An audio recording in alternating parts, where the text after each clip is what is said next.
Press conference है श्री गुरु रविदास सभा कठुआ की तरफ से रखी गई है।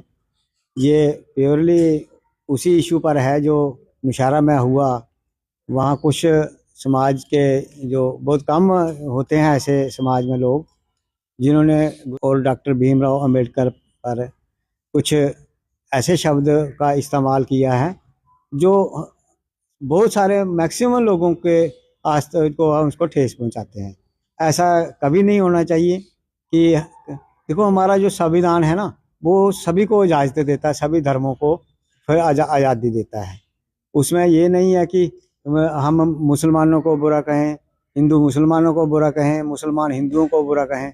ऐसा कोई कर ही नहीं सकता जब तक ये डॉक्टर भीमराव अम्बेडकर साहब का संविधान है, क्योंकि ये कानून है कि सभी धर्मों का हमें इज्जत मान करना है, तो हमें भी करना चाहिए। बाकी रही बात गुरुओं की, गुरु तो सभी के लिए कॉमन होते हैं। श्री गुरु रविदास जी महाराज, उनकी जो देन है इस देश में, वो तो उनको तो सभी मानते हैं। उस वक़्त के राजे भी मानते थे। 100 तो कुंजा राजे थे, 51 राजवाड़े थे जो गुरु रविदास के वो मानते थे, उनके चरणों में नतमस्तक होते थे। और आजकल जो लोग कहते हैं कि मैं ये ऐसी टिप्पणियां जो लोग करते हैं उनको मेरी ये अपील है कि आप पढ़ो, सभी धर्मों को पढ़ो, गुरु रविदास जी को भी पढ़ो, डॉक्टर अंबेडकर को भी पढ़ो।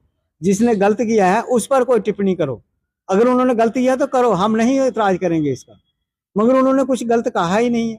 डॉक्टर अंबेडकर जी ने ऐसा संविधान दिया इस देश को जिसका विरोध कुछ शरारती तत्व आज भी कर रहे हैं, जैसे अनिल मिश्रा जैसे लोग, वकील होते हुए भी अगर वो वकालत कोर्ट में कर रहा है तो वो संविधान जो है, जो कानून जो है, वो डॉक्टर अंबेडकर की देन है। मगर उसने इतने गलत शब्दों का इस्तेमाल करके डॉक्टर अंबेडकर जी का विरोध किया उसने कि ये ऐसा, और ऐसा नहीं करना चाहिए।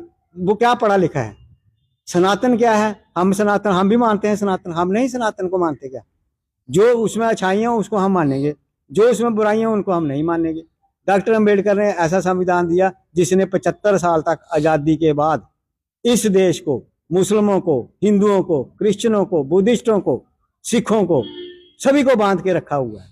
तो फिर आज ये लोग कहें कि वो संविधान खराब है, खराब सिर्फ इसलिए है कि वो कुछ अधिकार उन लोगों को देता है, पिछड़े समाज के लोगों को, जिनको 2000 साल तक इन लोगों ने लताड़ा है और उनके हक छीन के खाए हुए हैं, और वो आज भी खा रहे हैं।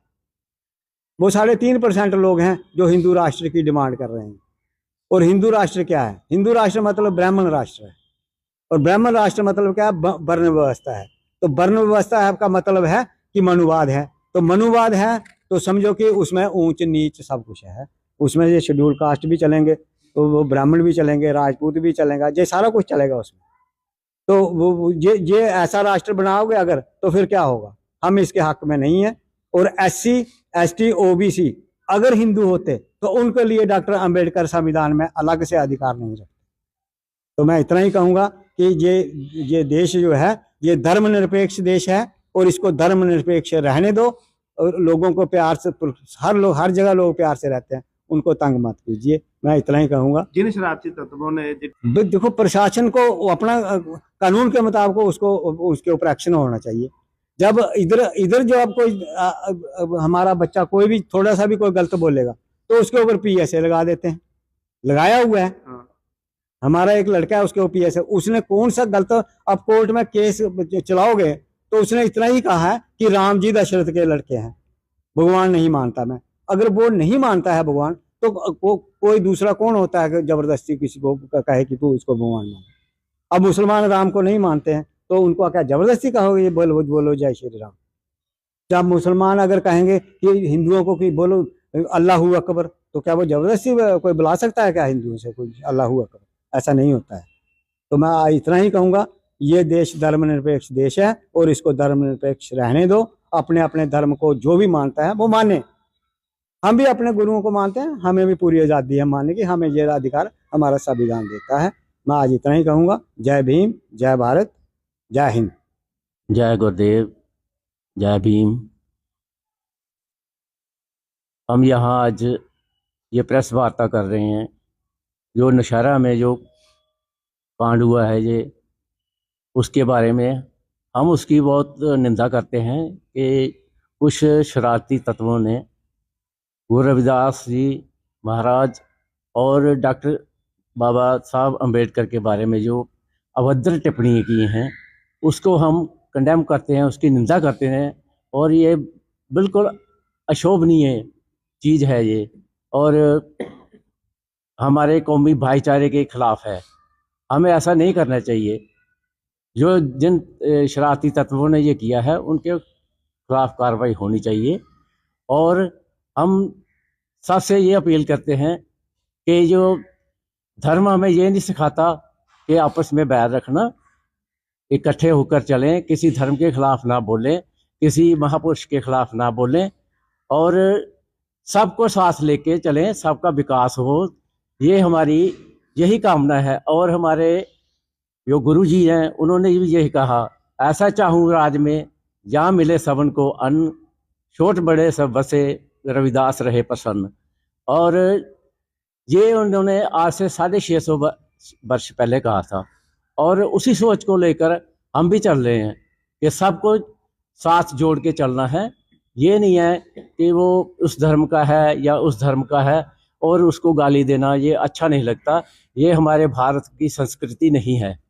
हमें साथ चलना है और साथ रहना है मिलजुल के। और उन तत्वों की जो शरारती तत्व है उनकी हम बड़ी कड़ी शब्दों में निंदा करते हैं कि ऐसा आज के बाद ना हो। यही हमारी अपील है। जय गुरुदेव, जय गुरु रविदास महाराज। जय गुरुदेव, जय भीम। आज हम पूरे समाज को आने वाली गुरु रविदास जी महाराज की जयंती के बारे में, जो हमारी शोभा यात्रा का प्रोग्राम है, जो 1 फरवरी को गुरु जी का जो है जन्मदिन है, उसके बारे में कैसी कैसी मतलब वो होगा, क्या प्रोग्राम होगा, उस बारे में हम लोगों को, अपने सभी समाज के लोगों को ये बताना चाहते हैं कि इस बार गुरु जी की जयंती जो है वो 1 फरवरी को है। और हर साल की तरह इस बार भी हम शोभा यात्रा का आयोजन कर रहे हैं, भव्य शोभा यात्रा। और हम सभी कठुआ के सभी धर्मों से, सभी अपने समाज से, चाहे वो किसी भी समाज से हों, वो उनको यहाँ पे अपील करते हैं कि शोभा यात्रा में, जो कि गुरु रविदास मंदिर पार्लियामेंट में है, वहाँ से शुरू होगी।